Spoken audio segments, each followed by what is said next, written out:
नमस्कार, मैं हूं देवनाथ पांडे और आप देख रहे हैं दिल्ली डायरी। आज मोदी सरकार 3.0 का पहला बजट पेश हुआ। इस बजट को जहां अच्छा कहा जा रहा है,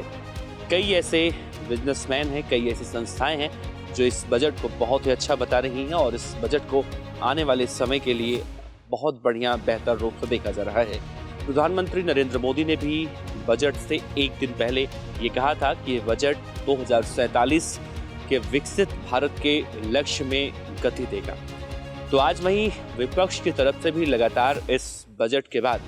सरकार पर तीखा हमला देखने को मिल रहा है। सबसे ज्यादा अगर देखें किसी पार्टी का नेता अगर कोई इस बजट की खिलाफत करता हुआ दिखाई दे रहा है तो वो है उत्तर प्रदेश के पूर्व मुख्यमंत्री अखिलेश यादव। अखिलेश यादव ने बहुत ही शायराना अंदाज में आज कहा कि ये बजट भी एक नाउम्मीदगी का पुलिंदा है, लेकिन शुक्र है कि ऐसे हालात में भी इंसान जिंदा है। अखिलेश यादव ने इस बजट की खिलाफत करते हुए बजट पर सवाल उठाते हुए कहा है कि जिस राज्य ने प्रधानमंत्री दिया यानी उत्तर प्रदेश को इस बजट से कुछ खास कामयाबी या कुछ खास उत्तर प्रदेश को इस बजट में नहीं मिला है। ऐसे में उत्तर प्रदेश की जनता, उत्तर प्रदेश के किसान, उत्तर प्रदेश के तमाम वो लोग जो इस बार के बजट से निराश हुए हैं, शुक्र है कि उनको भी बहुत जल्दी कुछ न कुछ जरूर मिलेगा। हालांकि अखिलेश यादव की माने तो बिहार के मुख्यमंत्री नीतीश कुमार इस बजट से जिस तरह से खुश दिखाई दे रहे हैं, उनका दावा है कि वो सिर्फ और सिर्फ सरकार बचाने की कोशिश कर रहे हैं। 3 नए क्रिमिनल लॉ के खिलाफ एक बार फिर से किसान और मजदूर संगठन दिल्ली कूच करने की तैयारी कर रहे हैं। 15 अगस्त की वो तारीख मुकर्रर की गई है जब देश भर के अलग अलग हिस्सों से किसान दिल्ली कूच करेंगे और ठीक वैसा ही प्रदर्शन, वैसा ही ट्रैक्टर रैली देखने को मिलेगा जैसे किसान आंदोलन के बीच में देखने को मिला था। हालांकि ये भी कहा गया है किसान संगठनों और मजदूर संगठनों की तरफ से कि इस दौरान 1 अगस्त को प्रधानमंत्री नरेंद्र मोदी के पुतले को जलाने की बात कही गई है और फिर 15 अगस्त को दिल्ली के शंभू बॉर्डर, टिकरी बॉर्डर या फिर गाजीपुर बॉर्डर या फिर अप्सरा बॉर्डर, जितने भी बॉर्डर एरिया हैं उन सभी जगहों पर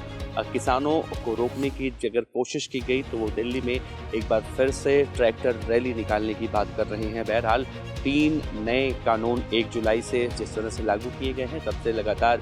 विरोध देखने को मिल रहा है और विरोध का आलम ये हो चुका है कि अब उसकी प्रति जलाने की बात की जा रही है और ठीक किसान आंदोलन की तरह एक बार फिर से 3 नए क्रिमिनल लॉ कानून आने के बाद अब इस तरह से बातें की जा रही हैं। फिलहाल अभी भी देखा जाए तो किसान आंदोलन जिस वक्त हुआ था अभी हाल में लोकसभा चुनाव से पहले, और जिस तरह से कई ऐसे बॉर्डर हैं जो सीज किए गए थे, अभी वो बॉर्डर फिलहाल नहीं खुले हैं और ऐसे में एक नया आंदोलन अगर किया जाता है तो इससे आने वाले समय में उन सभी आम लोगों को दिक्कतों का सामना करना पड़ सकता है जो रोज़ाना दिल्ली एनसीआर के इलाकों में किसी भी तरह से नौकरी करने या फिर किसी भी काम से वो आते हैं, उनको परेशानी का सामना ज़रूर करना पड़ सकता है। सेंट्रल विस्टा योजना के तहत दिल्ली में आसपास जो भी उस इलाके में चाहे वो